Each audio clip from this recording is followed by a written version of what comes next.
Good evening, everyone, and welcome to the Brian Crombie Radio Hour on Saga 960. I want to talk tonight about food banks and the impact of food banks during the last couple of years of COVID and other things.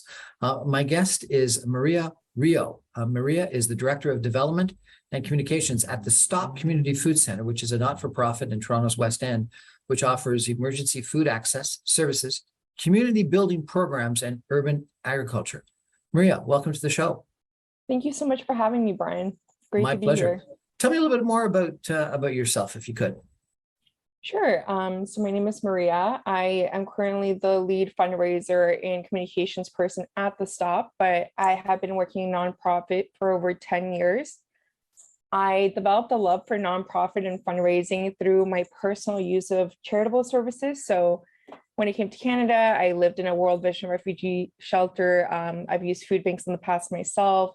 Emergency drop-in services. I received Christmas gifts from total strangers. And through my work at the Stop, we've been able to help a lot of people access emergency food access services. And we've been working on shifting our programming through COVID and our fundraising practices. You were in a refugee shelter yourself. Yeah, when I arrived in Canada. Tell me a little bit about that, if you could. Sure. So I lived at a World Vision refugee shelter at Christie and Bloor. So it looks a lot better now. If you go to Christie and Bloor, it's painted and looks just nicer. And I came to Canada as a refugee because I'm from Mexico. And in Mexico, there was sanctioned state violence against women. So my mom wasn't able to get the help that she needed. And we were able to move to Canada and start anew.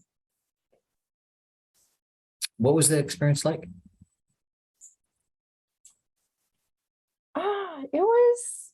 I was young. I was 9 when I came to Canada, so it was different. I lived in a middle class, upper class home in Mexico. So moving here and just having everything be completely different and kind of turned on its head, because now my mom's education doesn't transfer over, her work experience doesn't transfer over. So it's just very different, but it was a very communal setting. So I remember another woman who had a child and she was a refugee from, I think, El Salvador. And me, my sibling, and my mom, there was like a food hall, there was TV. I can't really recall a lot of organized activities outside of that, but it was really nice to be across from Christie Pitts. So that was something that was free entertainment for some of the single parents and their kids. I can well imagine. And you said you were a user of food banks. Yeah. So again, being in a household with a single mom, 2 kids, the education not transferring over, she started working at a job that wasn't paying a whole lot. Which is the case with a lot of refugees, of course, but immigrants as well. I'm sure you all have a similar story with this cab driver who used to be the accountant for the government in their home country, right? So it's very similar to my mom's experience. So being low income and keeping up with rent and trying to make sure that she could provide for her kids was a lot. So we would go to drop-in services before school to get breakfast, for example. So that was like cereal or French toast usually, and that was at a church near our elementary school. Or through high school, maybe I would have to take the day off school, skip school, to go to a food bank program that was near our home, which is actually close to where the Stop is located. I grew up in the area, so I grew up about a block south of Galleria Mall, and the Stop is like 3 blocks north of there. And the food bank that I would access used to be in the basement of a church there. So it was kind of uninviting and kind of scary. I was also young and, I didn't realize how common this was in Toronto, how much of an emergency service that it's not even an emergency anymore. It's just such a commonplace thing in Toronto for people to go hungry. So there was a lot of stigma at the time as well. And you said that you got Christmas presents from total strangers. Tell me about that. Was that a positive or a negative? Both. Like since we have no family here in Toronto, that Christmas has always been a very difficult time for me, right? Because it's so cultural to be surrounded by maybe 30 to 40 people during Christmas, right? So just celebrating Christmas with just my mom and my sibling, that was very, very small. And since my mom, again, we were low income, I can't remember how she got, well, I was also young, but she got involved through, I think it was maybe the Toronto Star or Chum FM do those like Christmas packaging things, and then low income families receive that. So that's what we got. And I remember getting a radio. It was red, it was shiny, it was awesome. And it was just like one of the gifts that I received instead of no gift. Interesting, obviously very impactful experiences from a personal standpoint. You said you fell in love with those charitable services. Yeah. When I started my career in fundraising, I actually bumped into someone who was fundraising on the street wearing those vests. They were fundraising for World Vision Canada. And because of my experience with World Vision, I'm like, wow, wouldn't that be a really impactful way to engage new supporters, to actually talk to someone who like received any sort of service. So I started working for a company called Public Outreach, which is a face-to-face fundraising company, and getting people involved with small monthly donations towards World Vision. And that kind of started my career in nonprofit. It's just always been very important to me to make sure that people are supported in a very dignified manner, because that was really important to me when I was receiving the services. I can imagine you have a very different view of the services than a lot of people that have grown up in a far more privileged background. So thank you for sharing that personal experience with us. And thank you for what you're doing right now. We're going to take a break for some messages and come back in just 2 minutes with Maria Rio and talk a little bit more about food banks, the need for them, and how what they deliver has changed in the last couple of years. Stay with us, everybody.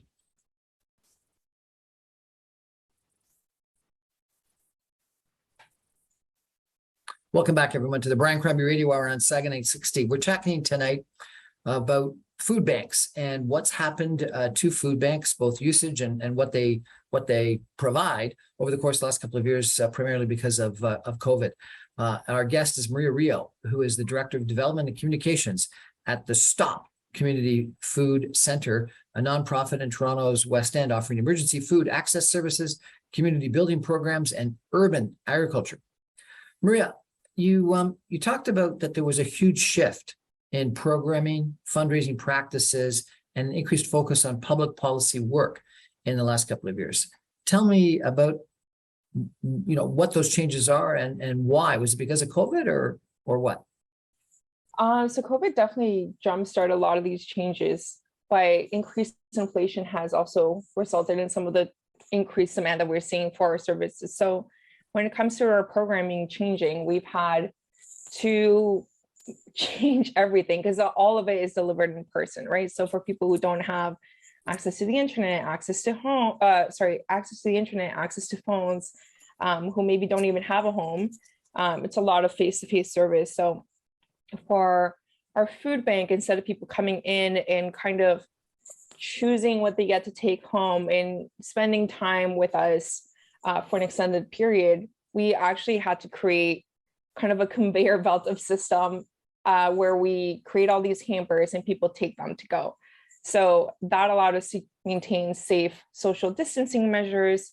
We were able to continue to serve our community members their culturally appropriate, nutritious, delicious, healthy food, but at a distance. So our programming is really based on developing community and developing those connections for people who are maybe experiencing social isolation or don't have other places to connect. So if you're a newcomer and you don't speak the language, like we get people through the door with a meal, a food bank hamper, and then they stay and build connections. So maybe we help them through the tax clinic or get an ID, or they join one of our urban agriculture programs. The first step is definitely just getting them through the door with food. So that definitely changed during COVID. Now that we're hopefully pass one of these waves, and hopefully there's no more lockdowns, we're looking at how to safely reopen our programs slowly. So each program right now is bringing in around 10 to 15 participants into the space, which if you have a few programs running a day, that can quickly add up. So we're bringing back child mining into the space. So moms who are participating in our new and expecting moms program can actually have their other kids being looked after. We're bringing back bingo, movie night, all the things that build community in our space.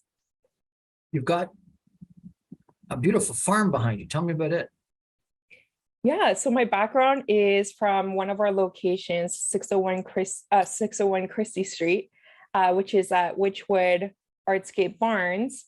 So we've been there for a few years running educational programming around urban agriculture. So knowing things about food can be quite powerful, knowing where food comes from, being able to create your own, and being involved in nature can be quite healing as well. So by working together towards a common goal, which would be maybe the seedlings behind me or one of our community gardens, which are located at right outside this location is one, and then two at a walking distance from here.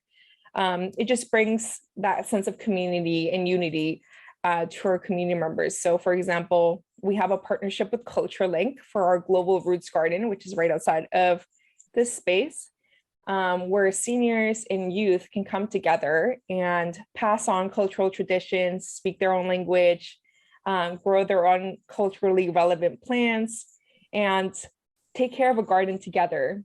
This is actually one of my favorite locations in the winter because it's just so dreary outside, and you come in here and it's such a like healing space to be around plants. But the seedlings behind me, actually, they go to 35 different community gardens across the city so that they are also able to build that sense of community and connection to the land.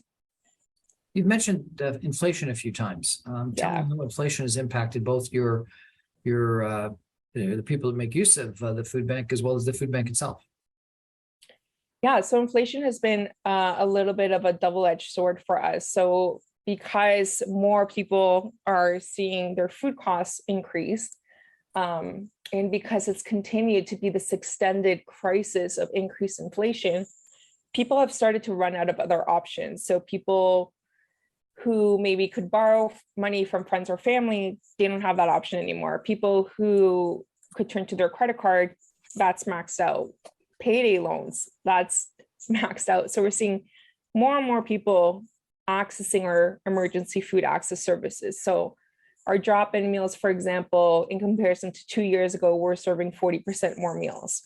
We served 78,500 meals last year, which is quite a large amount of meals. At the same time, 78,000 certainly sounds like it.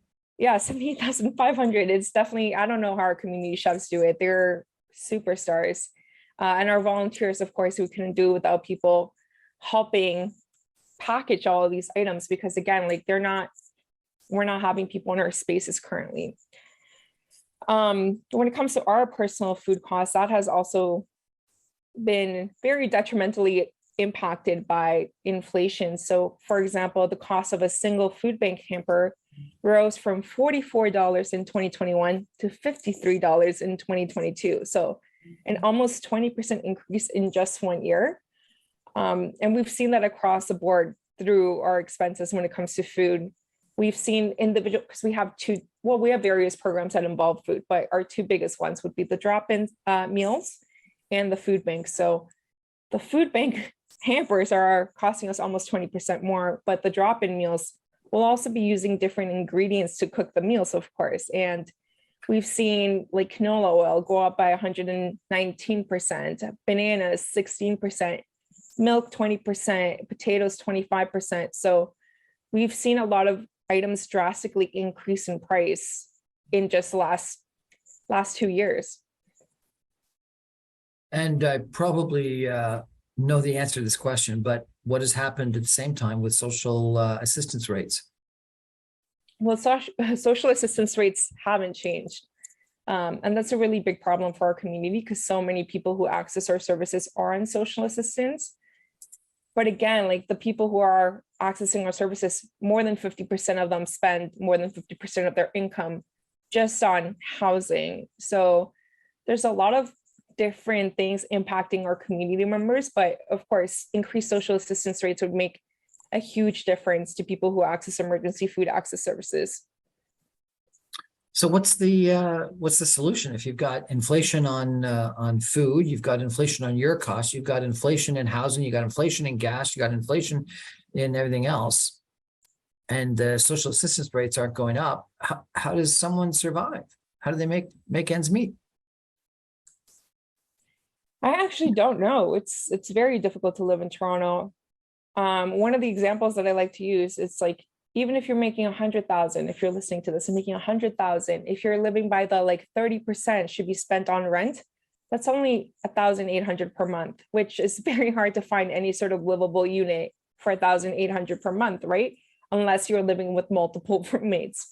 So that's the situation that a lot of people in Toronto are facing. It's very unlivable. And without increasing social assistance rates, I don't know how people in poverty are meant to not fall further through the cracks. So if we don't fund the services like nonprofits or increase social assistance rates, those services are not enough to keep people afloat. So people might become homeless, might feel they have to move into a more dangerous housing situation, like multiple rooming houses or anything like that. So it's a very grim situation because I haven't seen significant measures to address poverty, and I don't know if they're coming. You say that you've had an increased focus on public policy and public policy changes. Is this why? Public policy, when I joined the stop, we hadn't done an assessment of the public policy needs of our community for a bit. So now that we've done that over the past 2 years, we've noticed some of the top priorities for our community members include things that we really believe in, but now we have the numbers to back them up, which is great. So we surveyed over 200 community members on what their top public policy priorities would be. And they said increase social assistance rates, which we definitely understand, affordable housing, free or OHIP paid dental care, UBI, and better transit access in the neighborhood. So those are things that we're really looking to champion with the community. So last year we did a campaign around increased social assistance rates and bringing federal minimum wage to a living wage, which is $22.08 in Toronto. This year, we really want to focus on the affordable housing aspect because so many of our community members spend more than 50% of their income on rent. So if someone is on ODSP spending so much money on everything else, they don't have any money left over for retirement. You know, there's additional medicinal or like housing costs that are associated with having a disability. We really need to increase those social assistance rates. Some critics will say, you know, they should just get a job or they should work harder or, you know, or stuff like that. What do you say to people like that? Poverty is a systemic issue. It's not a personal failing. People who are experiencing poverty are usually racialized, they're usually women, they're newcomers. That's not by accident, that's by design. Our society sees some people as expendable, which is just completely inexcusable. So people experiencing homelessness, mental illness, addiction, disability, they're all treated as expendable because of how much it can contribute to capitalist society. I would say that a good society has a strong safety net to catch the most vulnerable. So that safety net right now has been left to chronically underfunded nonprofits and grassroots movements. So if, for example, organizations like the Stop cannot feed more people than the 78,500 we fed last year, then people who are running out of options tend to fall further through the cracks until they near or hit the bottom. So precarious employment, low social assistance rates, and increase in homelessness are all things that we need to consider when we're saying, why can't they just get a job, right? Especially if someone's living with a disability, Like they might not be able to get a place with the adequate accommodations, a living wage, stable benefits. Those are still kind of rare in our society. So if you're living with additional barriers, those are additional considerations. We had sort of an experience with a guaranteed annual income in the last couple of years with some of the programs. And some people, I interviewed Hugh Siegel, a former conservative, senator, Key and Bill Davis's and Stephen Harper's conservative governments, who is a proponent of a guaranteed annual income. Do you think those sort of test cases during the last 2 years of the programs the government had that supported people sort of no matter what, prove that guaranteed annual incomes work or don't work? I think they prove that they do work, and you've seen other countries really apply them successfully. So being able to make sure that people have enough income to survive on is the bare minimum that we should be trying to achieve. There's so many case studies that UBI makes a huge difference. But the one thing that I fear is that it would become sort of another social assistance rate program where it keeps you in poverty on purpose. So I think like gearing social assistance rates, UBI, to something that is actually indexed towards the cost of living would make sure that that didn't happen, that it didn't become another problematic social assistance, in quotations, support. So you think social assistance in quotations support somehow keeps people in poverty? I know it keeps people in poverty. It's way below what Ontario's poverty reduction strategy deems as deep poverty. So these wages, these supports that are supposed to get people through, that are supposed to help our most vulnerable, are actually keeping people in poverty. And that's something that every politician knows, and it's something that they've addressed as part of their campaigns. But when you're only saying, I'll increase it by 10%, I'll increase it by 20%, that's absolutely not enough to survive in Toronto. 10% of 1,700 is not going to make a difference. It needs to be like completely overhauled and indexed to the cost of living in Toronto, which we all know is extremely high right now. I interviewed a fascinating organization in Vancouver that believed that too many of the social assistance programs, I guess in BC, this was a BC Vancouver-based company, were they said treated the recipients like children, and they would give the money out on a monthly basis or a weekly basis or something like that, and you sort of had to requalify all the time and jump through hoops and things like that. And what they did is they did a study where they gave people a year's worth of what they otherwise would receive at once, and then they followed these people. And what these people did is they used that money, not all of them, but something like 85% of them, to materially change their lives. They either got first and last month's rent and moved off the streets, or they paid tuition for a college program or some sort of a diploma that they wanted to better their life, or they started small businesses in some cases. But they actually acted like adults, and they did smart things with the cash they were given. And the conclusion of this study was that when you treat people like children, and nothing derogatory about children, but as if they can't make financial decisions on their own, they don't make financial decisions on their own. But when you treat people as if they can make financial decisions on their own, they actually make smart financial decisions. What do you think of that? I think like infantilizing people in poverty is a pretty like classist, white supremacy-based view. Usually it's people who are racialized, newcomers, might have an accent. I've been there, I've had an accent. I know how people treat you differently, right? So I definitely see that. But there's also a lot of studies that show that if you give people an influx of cash, they can materially change their lives. So it is very well proven. There was a really interesting study in people experiencing poverty in Bangladesh, how when they were giving an influx of income, they were able to materially change their lives by, as you said, like starting a business and breaking that cycle of poverty, right? If you're always living for your paycheck or working multiple jobs, it's very hard to move forward when you're always making minimum wage, when you're always underpaid, when you're always exhausted. When $1,000 emergency bill would completely throw you. So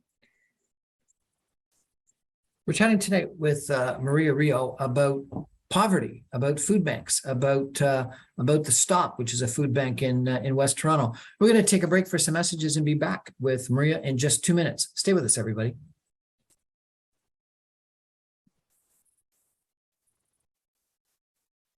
Welcome back, everyone, to the Brian Crombie Radio Hour on Saga 960. My guest tonight is Maria Rio. She is the head of fundraising and communications for an organization in West Toronto called the Stop, which is a food bank. Maria, I got to ask you, you've used the word community probably a dozen or 24 times. And you talked about building community and feeling community and how community is important for the people that come to the food bank. I thought food was what was important. Why do you keep talking about community?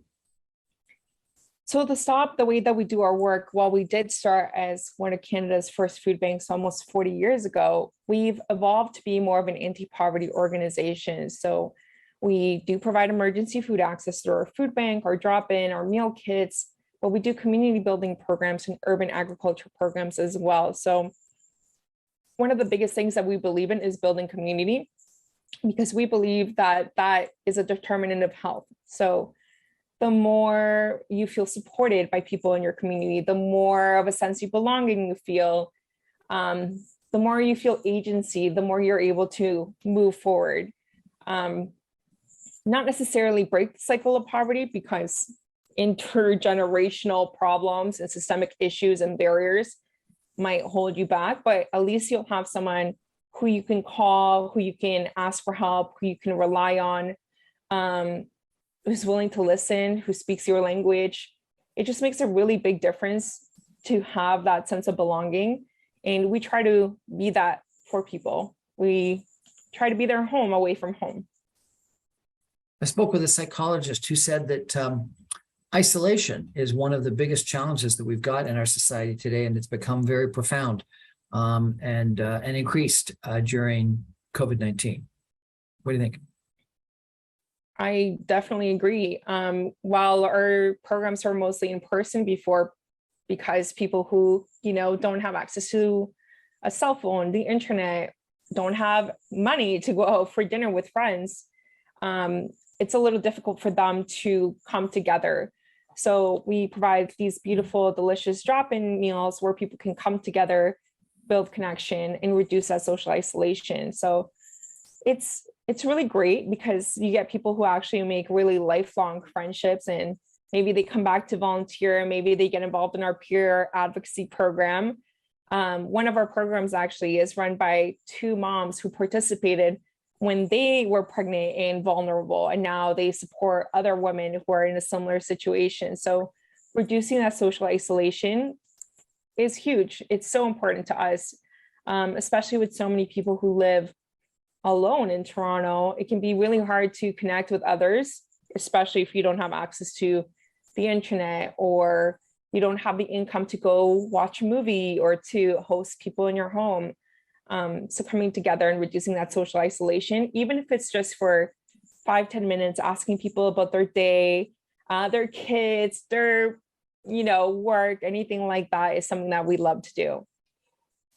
So, creating community where people feel comfortable with other people and interact with other people is difficult in the best situations. How do you get people that are there that must be a little bit, I don't know if embarrassed is the right word, but reserved? You've talked about your own embarrassment of having an accent and things like that, and how you were treated.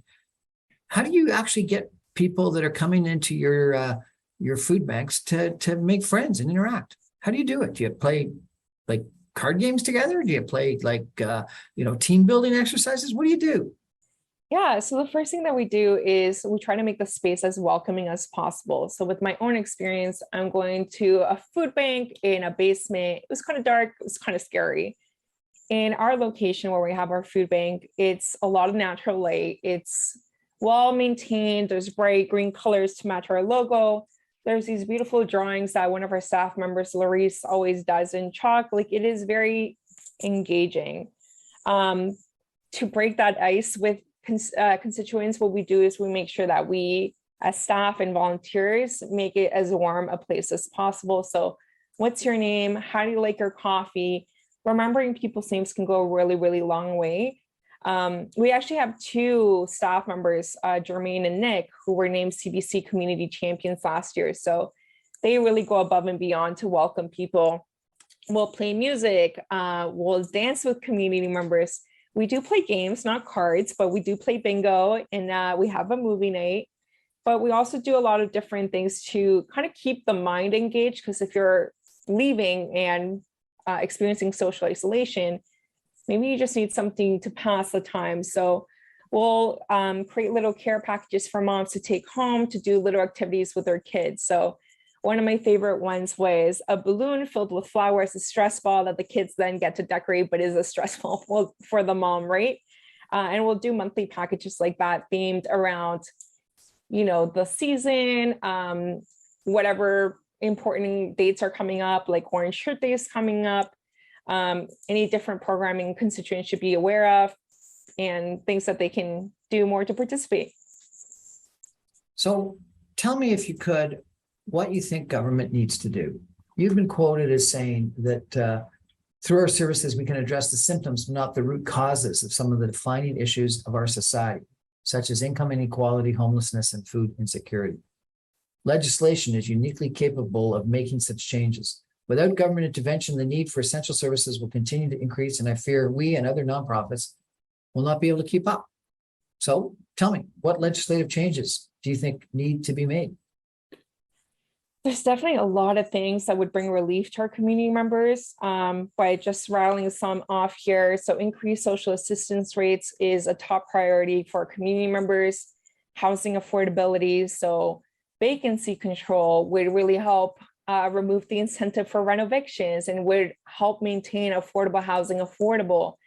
Increased housing supplies, so if there was more housing on the market and there was less bylaws around what kind of housing can be built in what communities, to kind of maintain community character, whatever that's supposed to mean.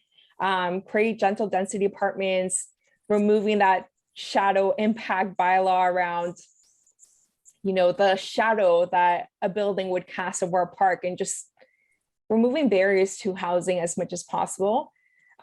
Increasing taxes on property, homeowners, to support affordable housing projects, not caving into pressures from NIMBYs, not in my backyard.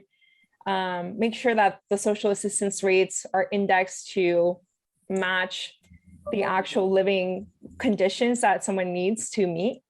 Yeah, those are all some immediate things that would bring a lot of relief to our community. So it's interesting, you know, I interviewed the deputy chief economist of CMHC, the Canadian Mortgage and Housing Corporation, and we were talking about a level of affordability, not for people that were in using food banks, but just general lack of affordability for everybody in Toronto for housing.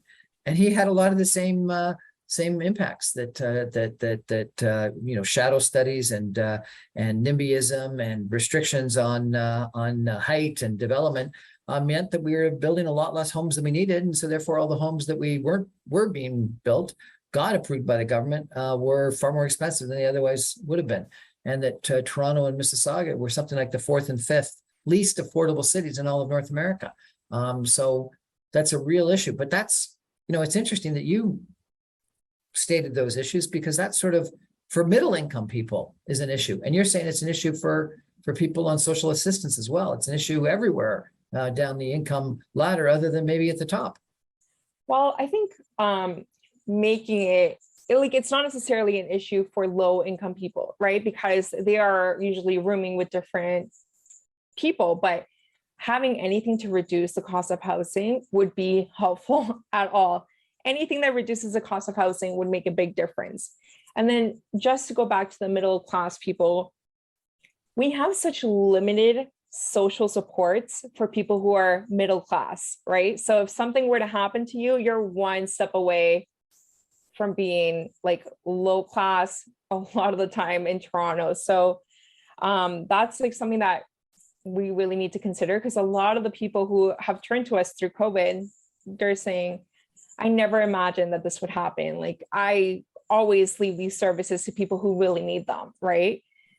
It's people who are living paycheck to paycheck who find themselves in this situation because there was not enough supports, like all the way through. So people just fall deeper and deeper into those cracks until they're almost at the bottom, rock Right. bottom.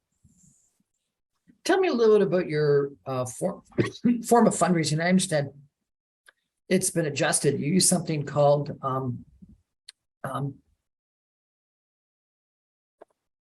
excuse me. You use something a different new type of fundraising that you call community-centric fundraising. What's that? Yeah, that's correct. So community-centric fundraising is a movement that was started in the States to bring fundraising practices into the future. A lot of the nonprofit model, this is going to get technical, but a lot of the nonprofit model practices are just rooted in white saviorism, white supremacy, like the donor, like, wow, you're saving the community. Thank you so much. And while donors make a huge impact, like, people are being put in the situation by the system. So by continuing to kind of piecemeal address these issues, we're not making that systemic change. And community-centric fundraising is just about being upfront about that. It's about grounding your practices in equity and social justice. So prioritizing the community over individual organizations, building partnerships with other organizations to address the needs as much as possible, not treating donors as, ATMs, transactional relationships, like getting rid of them, and really treating people as partners in our work. So letting them know about the problems with like tax evasion, wealth hoarding. I actually had a really interesting conversation with a donor recently where she was saying, like, I don't want naming rights. Like, this organization that I support, like, said, like, I'm going to put a plaque with your name in this women's shelter. And she said, I really don't want that. I would really rather if you did like an inspirational quote. So it's just about reimagining engagement of your service users and of your donors, your general community, and how you portray people, right? So at the Stop, we really believe in portraying people in as dignified as light as possible. So if you go through our social media or our website, you don't usually see pictures of our community members unless they have really expressed a need to want their story out there, because there's just such a power imbalance between, someone who's accessing a food bank and the organization, or the organization and the donor. So it's just about bringing everybody into partnership and making it a more equal playing field to actually address the systemic issues. So not just focusing on let's feed people today, but how can we push forward policy changes and practices that will make sure that these people are able to retire, that they can live in dignity, that they don't have to live in a basement, like that they can take a vacation, take a sick day. So really pushing forward equity instead of focusing on the here and now. How can people help the Stop? How can people donate? How can people volunteer? And if not the Stop, their local food bank. What suggestions have you got? So it's always great for people to volunteer. We literally could not do our work without the help of our volunteers. We really, really appreciate everything that they do. And when it comes to individuals looking to help out their local food banks or the Stop Community Food Center, what we're looking for is unrestricted financial support. We have great connections with local vendors where we can get things at wholesale. We can choose what our community members are saying that they want.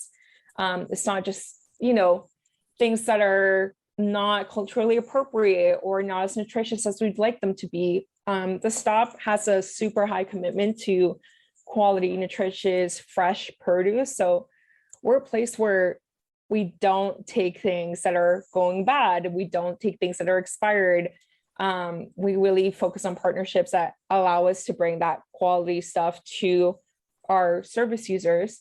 So things like milk, dairy, like those things tend to go bad quickly. So by providing unrestricted financial support, you're actually letting us give agency to our community members. So for example, if we need to close for Christmas, Like we can buy gift cards so people are not left out, right? We just have such a close beat on what the community is going through that it just makes a big difference. You did quite a program to encourage people to vote. How come? So that was part of our campaign last year around increasing social assistance rates. So we did something called Pizza with the Politicians, where we invited candidates, MPP candidates, to come and speak to constituents about some of the top public policy priorities that had been identified. So increased social assistance, affordable housing, UBI, better transit access. So the candidates were able to sit down with constituents. They were able to address the crowd and just talk about their positioning, how important it is to vote, how important it is to be engaged in the democratic process, and just and that you need to put your voice out there, right? Because people who might be making political choices that don't align with your best interests might be voting and you might not. So just making sure that people understand who the candidates are. So we actually also provided voting guides to our constituent that said, like, here are the parties, here are the candidates, here's where you can vote, just to increase that engagement and understanding for anyone who didn't have it. What a fascinating discussion. Thank you so much for joining us. If people want to check out more about the Stop, how do they do that? They can go to thestop.org. You could email me, maria@thestop.org, or you could check us out on Instagram or Facebook. We're going to take a final break for some messages and be back with some concluding comments in just 2 minutes. Stay with us, everybody.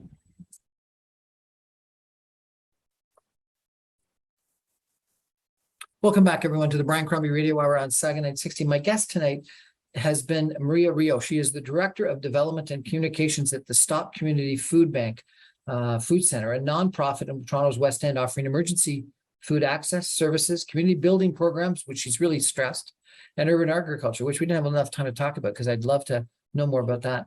I really appreciate the comments you made about the food bank, about the community building, about some of the challenges that you've got with COVID-19 and with inflation, and the lack of inflation in social, the lack of indexing in social assistance, and particularly what you think is the need for a bunch of legislative changes that have to take place.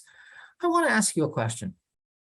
You know, I interviewed this gentleman I told you about, the deputy chief economist from CMHC, and he said that we risk turning Toronto into like Manhattan, where people that work in middle or lower end jobs can't live in the city. They've got to commute in from outside because it ends up being just too expensive to live in the city.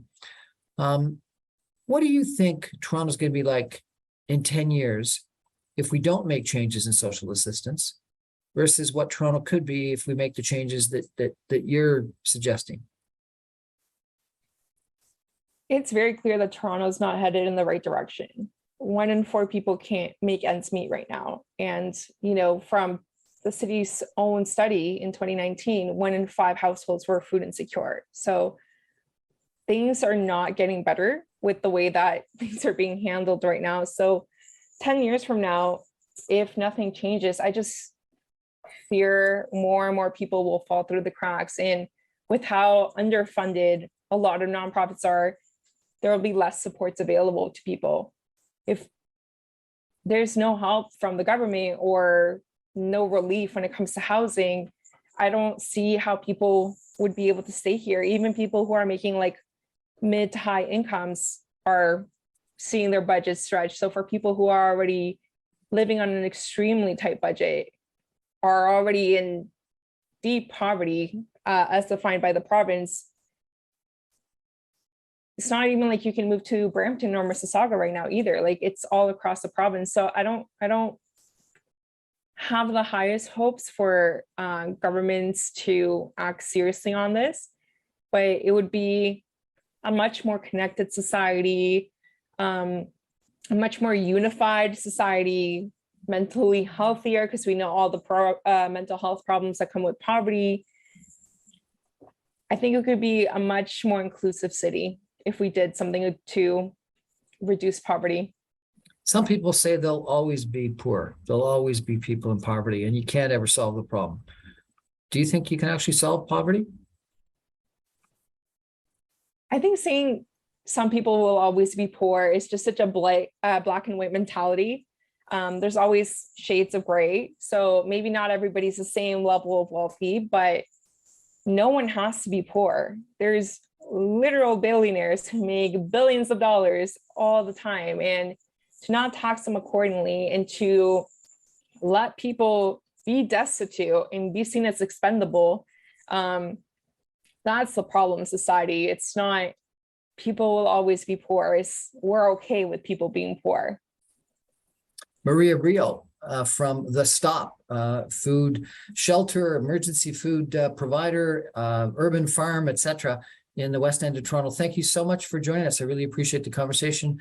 You're inspirational because I think you're right that we can do positive things and maybe not alleviate poverty completely, but dramatically reduce its impact to make living on social assistance more respectable and something that hopefully is diminished in its need in the Toronto area, if not all of Canada. Thank you so much. Thank you. Yes, poverty is a policy choice. It's something that can be addressed. So thank you so much for inviting me to talk about this and for giving this very important issue some airspace. That's our show for tonight, everyone. Thanks for joining us. I remind you, I'm on every Monday through Friday at 6 o'clock on 960 AM. You can stream me online from Witchard Farms at www.saga960am.ca. Thanks, everybody. Good night.